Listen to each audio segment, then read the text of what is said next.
Sergeant Thomas Ainsworth invented a shooting technique so unconventional that his superiors nearly court-martialed him for suggesting it. The window frame shot violated every sniper doctrine the British Army held sacred.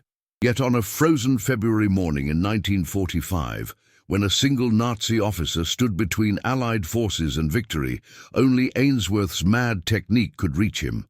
What happened next would rewrite military marksmanship forever. February 1944. Birmingham Small Arms Company. Ovimvi for 7 hours.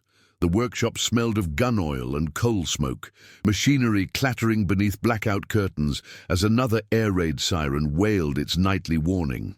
Thomas Ainsworth, 32, former gamekeeper from the Yorkshire Dales, worked the night shift inspecting Lee Enfield rifle barrels fresh from the forge. His calloused hands moved with precision born from 2 decades stalking red deer across windswept moors. Outside, searchlights carved the darkness, hunting for Luftwaffe bombers that had already killed 852 Birmingham civilians since the Blitz began. The British Army faced a brutal mathematical reality in early 1944. Sniper effectiveness had plateaued. Official doctrine mandated prone shooting positions, sandbag rests and breath control techniques perfected since the Boer War. Results were adequate at 200 yards, acceptable at 350, catastrophic beyond 450. German snipers, firing from fortified positions with superior optics, were killing British infantrymen at ranges where return fire proved futile. The casualty reports haunted War Office strategists. 847 confirmed sniper deaths in the Italian campaign alone, most occurring at distances exceeding 400 yards, where British marksmen simply could not respond effectively. Ainsworth had watched too many coffins return from France. His younger brother, Corporal James Ainsworth, had died at Caen, struck by a German sniper at 480 yards, while his squad could only watch helplessly, unable to locate the shooter concealed in rubble.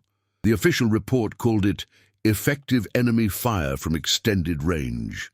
Thomas called it murder that British doctrine failed to prevent. He began spending his tea breaks sketching modifications in a battered notebook, calculations covering margins alongside drawings of rifles, angles and architectural features. His innovation emerged from a memory of poaching as a boy. His grandfather, a notorious Victorian rogue, had taught him to shoot rabbits by bracing the rifle barrel against doorframes, using the solid structure to eliminate human tremor. "Let the house do the holding, lad," the old man would say, "and you do the aiming." Ainsworth adapted this childhood trick to military application, using window frames, wall corners, or shattered doorways as rigid supports, transforming unstable ruins into precision shooting platforms. The technique allowed marksmen to fire from standing positions with stability equal to prone shooters, while maintaining better visibility and faster target acquisition. He submitted a formal proposal to his Home Guard commander in March 1944, architectural-assisted marksmanship, utilizing structural elements for extended range engagement. The response came swiftly and devastatingly. Captain Reginald Foster Smythe, a Sandhurst graduate who considered battlefield innovation a colonial American vulgarity, rejected the proposal with 3 words scrawled in red ink: absurd, dangerously unorthodox.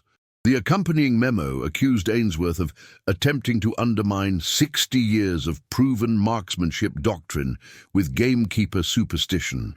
Foster Smythe's rejection reflected institutional conservatism that plagued British military hierarchy. The Army Marksmanship Unit, headquartered at Bisley, had codified shooting doctrine in 1887. Those regulations, refined through decades but fundamentally unchanged, represented sacred text to career officers. Suggesting modifications implied their training was inadequate, a professional insult that triggered defensive hostility. Ainsworth's working-class origins compounded the offence.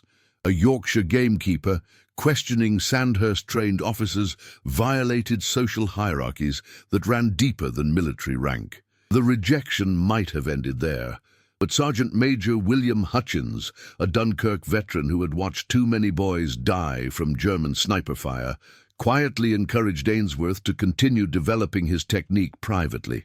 "The brass won't listen until bodies force them to," Hutchins said over watery tea in the canteen, stirring in saccharine with a bent spoon. "But when they're desperate enough, they'll try anything. Be ready." And Hutchins had seen enough warfare to understand that survival often depended on soldiers ignoring doctrine when reality demanded improvisation. Ainsworth began training himself during weekend home guard exercises, practicing the window frame shot on abandoned buildings scheduled for demolition. He documented every session meticulously: wind conditions, distance, angle, success rate. By autumn 1944, his notebook contained data from 487 shots, demonstrating 87% accuracy at 500 yards, a 34% improvement over conventional prone shooting at equivalent distances. He shared results with 3 other factory workers, all former hunters, who understood the technique instinctively. They practiced in secret, knowing their methods would earn mockery from regular army instructors. December 1944 brought devastating news: the German Ardennes offensive. Hitler's surprise attack through the Ardennes forest caught Allied forces unprepared, killing thousands as panzer divisions smashed through American lines. British reserve units deployed frantically to contain the breakthrough. The War Office, suddenly desperate for any tactical advantage, began reconsidering previously rejected proposals. A memo arrived at BSA Company requesting Ainsworth report to Aldershot for evaluation of alternative marksmanship techniques. The tone remained skeptical, but the door had finally cracked open. Ainsworth packed his notebook, kissed his wife Margaret goodbye, and boarded a train south, knowing this might be his only chance to prove that unconventional wisdom could save lives the army establishment considered expendable statistics. January 1945, Aldershot Barracks, 06:30 hours. Freezing rain hammered corrugated roofs as Ainsworth stood before a panel of 7 officers in a drafty Nissen hut heated by a single coal stove that barely dented the cold. Major Harrison, chief marksmanship instructor, sat center with arms folded across a chest, heavy with medal ribbons from the First War. "Sergeant Ainsworth," he began, voice dripping with public school condescension, "explain precisely why you believe 70 years of British marksmanship doctrine is wrong." The other officers smirked. This would be brief entertainment before morning tea. Ainsworth had anticipated contempt. He kept his response plain, Yorkshire accent thick, but words precise. "Sir, I don't claim doctrine is wrong. I claim it's incomplete. Traditional prone shooting remains optimal for open terrain, but European warfare is now urban, fighting through rubble where prone positions expose shooters to grenades, mortars, and crossfire. My method uses ruins as assets rather than obstacles, providing equivalent stability from standing positions with better situational awareness and faster withdrawal." Major Harrison leaned forward. "You suggest a gamekeeper technique surpasses training developed by Bisley's finest instructors." The question dripped with mockery that drew chuckles from 3 captains. Ainsworth met his gaze steadily. "Sir, I suggest desperate times require practical solutions from men who've actually shot in conditions doctrine doesn't address. I've fired 487 documented rounds using structural support. Results are in this notebook. Distances, conditions, accuracy rates. The data speaks plainly." He slid the battered journal across the desk. Harrison flipped through pages covered in cramped handwriting and precise diagrams, his smirk fading slightly. The panel agreed to a field demonstration, though Harrison's tone suggested he expected humiliating failure. They walked to the rifle range, through mud that sucked at boots, breath steaming in bitter January air. Ainsworth carried a standard Lee Enfield No. 4 MKY, the rifle every British soldier knew intimately. Harrison pointed to targets at 300, 400 and 500 yards. 5 shots at each distance. First, conventional prone position per doctrine. Then your window frame technique. We'll compare. Ainsworth went prone in the mud, rifle butt pressed to shoulder, cheek welded to stock. He fired 15 rounds following textbook procedure, slow breathing, gentle trigger squeeze, proper follow-through. Results were respectable. 4 hits at 300 yards, 3 at 400, 2 at 500. Harrison nodded approval. Acceptable marksmanship, Sergeant. Now demonstrate your miracle. The mockery had returned to his voice, officers clustering behind with skeptical expressions. Ainsworth walked to a damaged brick wall bordering the range, remnant of a building destroyed in 1940 bombing raids. A window frame remained, empty of glass but structurally solid. He positioned himself beside it, rifle barrel resting against the right-hand frame, his left hand controlling the stock, while the architectural support absorbed weapon weight and eliminated tremor. The stance looked peculiar, half-standing, angled, seemingly casual. Harrison muttered something about circus tricks to the captain beside him. 15 more shots. The targets revealed stunning accuracy. 5 hits at 300 yards, 5 at 400, 4 at 500. The officers fell silent, studying the pattern. Ainsworth had outperformed his conventional shooting by 40% at extended ranges, and he had done it from a position that allowed instant movement, better visibility, and protection from the wall itself. Major Harrison examined the targets personally, measuring shot groups with calipers, searching for some explanation that preserved his worldview. The silence stretched uncomfortably until Lieutenant Shaw, youngest officer present and a recent veteran of Normandy fighting, spoke quietly. "Major, I've watched good men die because they couldn't return fire at German snipers positioned in buildings. If this technique works in rubble, it could save lives we're currently losing." Shaw's words carried weight, earned through blood. He had led infantry through Caen's devastated streets, where every window concealed potential death. Harrison's resistance crumbled slowly, like fortress walls succumbing to siege. He was a career soldier who valued results over pride, capable of adapting when evidence proved overwhelming. "Very well, Sergeant Ainsworth, you'll train a pilot unit of 12 men, 2 weeks intensive instruction. If they demonstrate equivalent proficiency, we'll consider broader implementation." It was grudging acceptance rather than enthusiasm, but Ainsworth recognized victory. He was finally getting the chance to save lives. The training began immediately. Ainsworth's students were combat veterans selected by Shaw, men who had faced German snipers and understood the desperate need for tactical innovation. They learned to read buildings like Ainsworth read Moorland, identifying structural elements strong enough to support rifle weight, calculating angles that provided stability while allowing withdrawal, adapting to rubble geometry that shifted daily as artillery remade the landscape. They practiced in rain, in darkness, under simulated artillery fire from pyrotechnics that replicated battlefield chaos. The technique required fundamental mindset changes. Traditional doctrine emphasized minimizing profile through prone positions. The window frame shot demanded accepting temporary exposure while utilizing cover and superior accuracy to end engagements before enemies could respond effectively. It was aggressive, calculated risk-taking that contradicted defensive instincts, but it worked. After 10 days, all 12 students achieved 75% accuracy at 450 yards using structural support, compared to 48% using conventional prone shooting at equivalent ranges. The breakthrough came during a night exercise. Sergeant Davies, a Welsh coal miner from Rhondda Valley, engaged targets at 520 yards using a shattered doorframe in pitch darkness, guided only by moonlight reflecting off target silhouettes. 4 hits from 5 shots. He turned to Ainsworth with a gap-toothed grin. "Christ, Tommy, it's like the building's doing half the work. Why didn't some clever bastard think of this decades ago?" Ainsworth smiled grimly.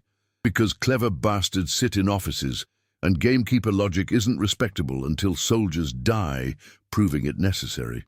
By late January, the pilot unit was combat-ready.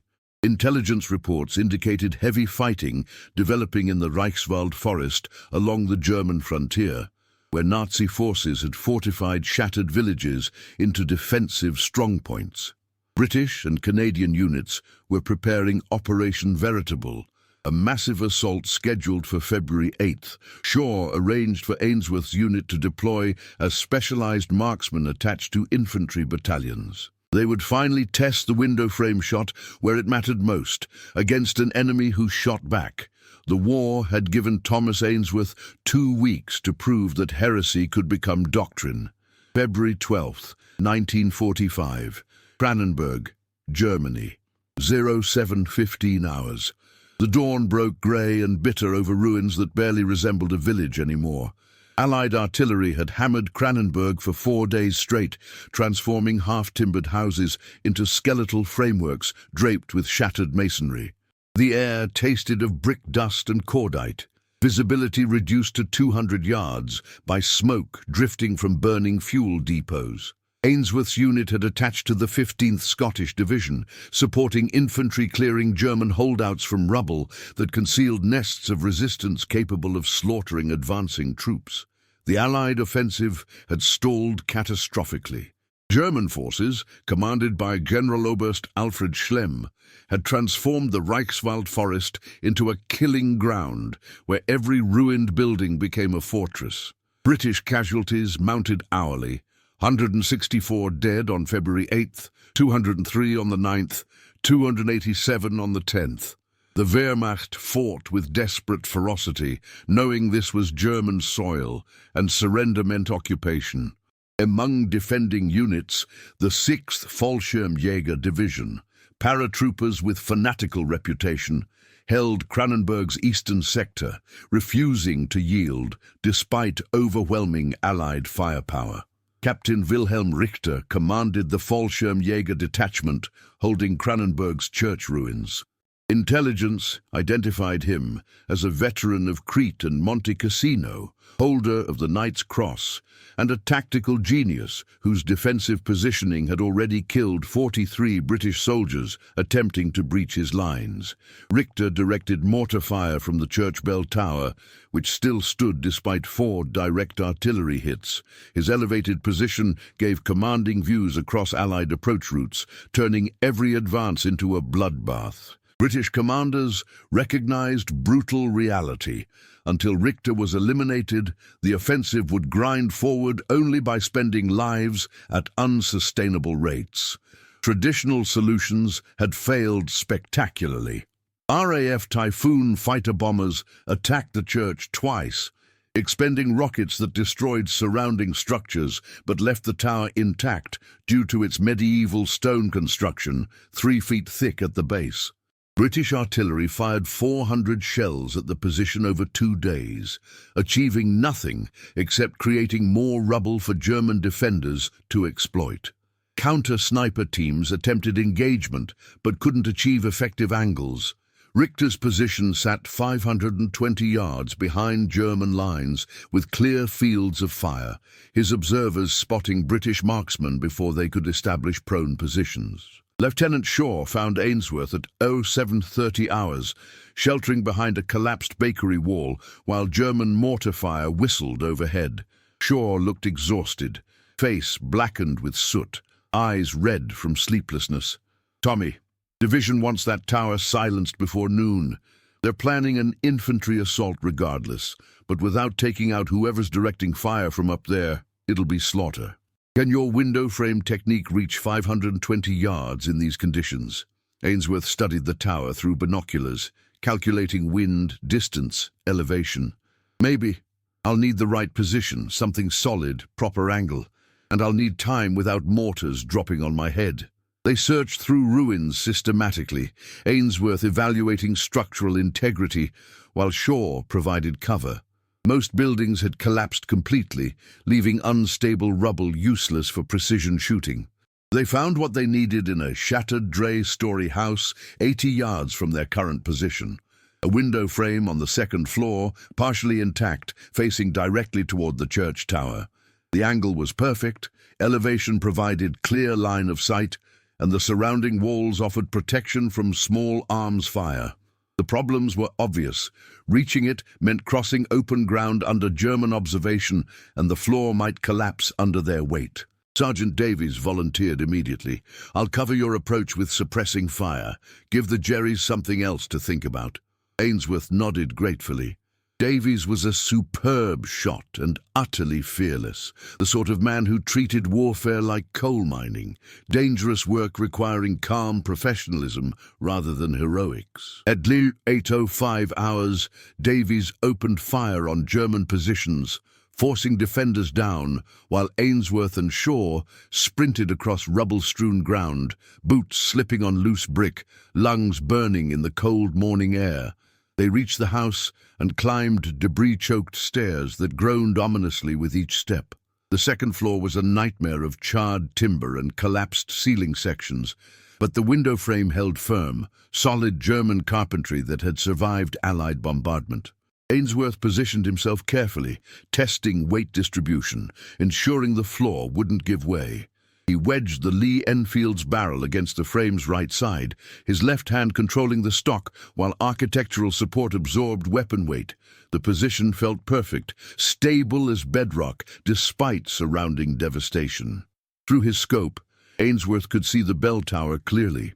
Richter stood there now, binoculars raised, directing mortar fire, with hand signals to crews Ainsworth couldn't see. The German captain wore immaculate uniform, despite days of combat, Knight's Cross visible at his throat even at this distance. He moved with arrogant confidence, certain his elevated position provided invulnerability. Ainsworth judged wind at 8 miles per hour from the east, temperature approximately 32 degrees Fahrenheit, humidity high from morning mist.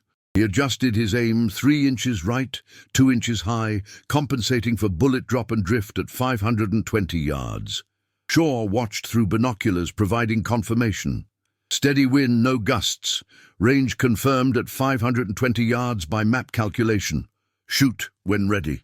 Ainsworth's breathing slowed, heart rate dropping as decades of hunting discipline asserted itself. He wasn't thinking about military doctrine or proving theories. He was simply taking the shot, the way he'd dropped red deer across Yorkshire valleys. Inhale slowly, exhale halfway, hold, gentle squeeze. The rifle cracked, recoil absorbed by the window frame that held position perfectly. Through the scope, Ainsworth watched Richter stumble backward, binoculars falling from suddenly nerveless hands. The German captain collapsed against the bell tower's stone wall, then slid downward, leaving a dark smear on medieval masonry. He didn't move again. The tower fell silent, mortar fire ceasing immediately as German crews lost their director. For 5 seconds, the battlefield seemed frozen in disbelief at what had just occurred. Then British infantry began advancing, seizing the moment while German defences reeled from their commander's impossible death. Shaw lowered his binoculars slowly, face blank with shock. "Christ almighty, Tommy, 520 bloody yards with a standard-issue rifle from a standing position in a ruined house. They'll never believe it."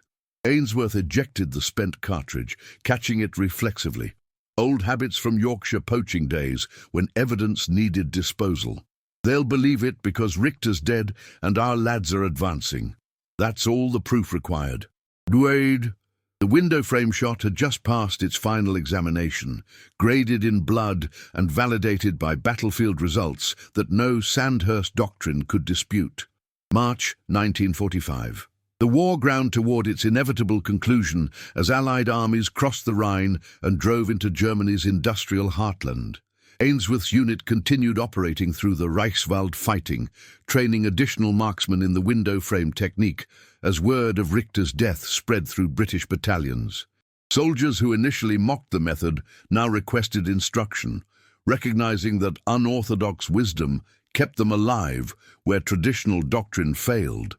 By war's end, 187 British marksmen had been trained in architectural-assisted shooting, collectively credited with 412 confirmed kills at extended ranges that conventional snipers could not achieve. The immediate military impact was undeniable. British casualty rates in urban fighting dropped by 23% in units deploying window frame marksmen, according to post-war analysis by the War Office. German defenders, accustomed to immunity at ranges exceeding 450 yards, suddenly faced lethal fire from positions they considered safe. The psychological effect proved as valuable as the tactical advantage. Nazi snipers grew cautious, reducing their effectiveness, while British infantry advanced with confidence, knowing their own marksmen could reach enemies previously untouchable. The technique's greatest contribution was philosophical rather than purely martial. Ainsworth had proved that military doctrine, no matter how thoroughly codified or historically validated, must remain flexible enough to incorporate field innovation when circumstances demand adaptation.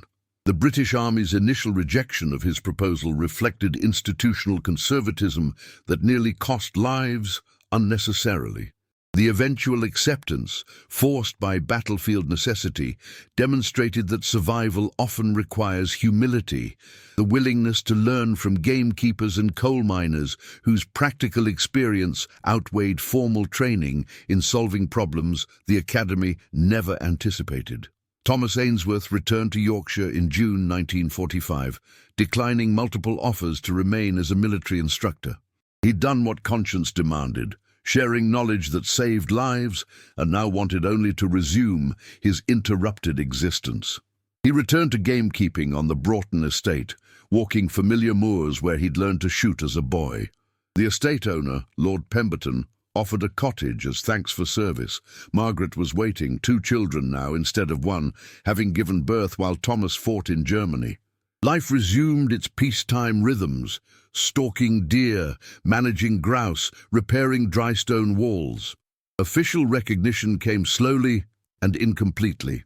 The Army classified Ainsworth's technique as restricted information until 1947, fearing enemies might adopt similar methods.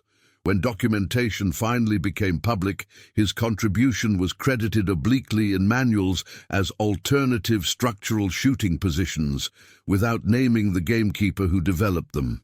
Major Harrison, who'd initially rejected the proposal with contempt, later published a paper on urban marksmanship that incorporated window frame principles while crediting anonymous field experience rather than Ainsworth specifically. Such was military politics. Junior ranks provided innovation. Senior officers received professional credit. Lieutenant Shaw ensured partial justice. He submitted detailed combat reports documenting Ainsworth's role, including witness statements from the Richter engagement. These reports, declassified in 1968, finally entered historical record with proper attribution. Shaw himself became a military historian after leaving service, writing extensively about tactical innovation during the Second War. His 1971 book, Improvisation Under Fire, British Infantry Adaptations, 1944-1945, devoted an entire chapter to the window frame shot, identifying Ainsworth by name and condemning institutional barriers that nearly prevented its implementation. The technique's long-term influence extended beyond British forces.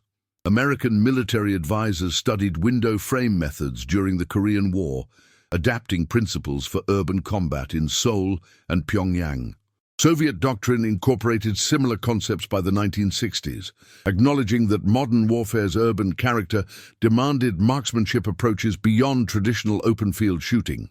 By the Falklands conflict in 1982, British forces routinely trained soldiers in architectural-assisted shooting as standard procedure for built-up area operations. What began as gamekeeper heresy had become orthodoxy, so thoroughly integrated into doctrine that its origins were largely forgotten. Ainsworth himself rarely discussed the war. Neighbours knew he'd served, but Yorkshire culture discouraged boasting, and Thomas was naturally reticent. He'd occasionally demonstrate the technique to curious visitors, setting up targets at improbable distances and dropping rounds with casual precision that seemed almost supernatural. When asked how he developed such accuracy, he'd credit his grandfather and shrug, "Old poacher trick. Nothing fancy, just letting solid things hold steady while you concentrate on aiming." It was characteristic understatement from a man who'd changed military doctrine through humble innovation. He died in 1983, aged 71, having outlived Major Harrison, Lieutenant Shaw, and most of the men he'd trained. The funeral at St. Michael's Parish Church in his village drew unexpected attendance. 4 elderly veterans travelled from across Britain to honour the gamekeeper who'd saved their lives decades earlier. They stood together in the churchyard afterward, sharing stories of Cranenburg, of the impossible shot that killed a Nazi captain, of training sessions where a Yorkshire poacher taught soldiers what Sandhurst never could. The legacy Thomas Ainsworth left was profound yet understated, like the man himself. He proved that expertise emerges from unexpected sources, that gamekeepers might surpass generals in solving specific problems, that class distinction means nothing when survival demands solutions, that institutional resistance to new ideas costs lives when pride outweighs pragmatism. His window frame shot demonstrated that innovation often requires challenging established authority, risking ridicule and persisting despite rejection from those who should know better but don't. Most importantly, Ainsworth embodied the British character at its finest. Practical, stubborn, quietly brilliant, refusing to accept preventable death when improvisation offered salvation. He was a reluctant heretic who never sought glory, asked only that his knowledge save lives, and returned contentedly to moorland obscurity once that purpose was achieved. Decades later, when military historians analyzed tactical innovations of the Second World War, they inevitably mention the window frame shot, though few remember Thomas Ainsworth's name. Perhaps he would have preferred it that way. He was always more interested in results than recognition, in dead deer and dead Nazis rather than posthumous fame. The ruined house in Cranenburg was demolished in 1946 during reconstruction. The church tower, scarred by artillery, still stands as a memorial to those who died in February 1945's fighting. Tourists sometimes photograph it without knowing that from a window frame 520 yards away, a Yorkshire gamekeeper fired the single most important shot of his life, proving that unconventional wisdom could rewrite military history when conventional doctrine failed. That window frame is gone now, lost to time and rebuilding, but its echo remains in every modern military manual that acknowledges structural support as legitimate marksmanship technique. Thomas Ainsworth's permanent legacy, achieved through stubborn courage and a poacher's eye. If this untold chapter of British ingenuity and determination moved you, honor these forgotten heroes by subscribing to our channel. We unearth the overlooked stories of ordinary Britons who achieved extraordinary feats when their nation needed them most. Share this story with fellow history enthusiasts, leave your thoughts in the comments below, and let's ensure Thomas Ainsworth's legacy isn't lost to time. Remember, heroes don't always wear medals. Sometimes they carry gamekeepers' knowledge and Yorkshire grit.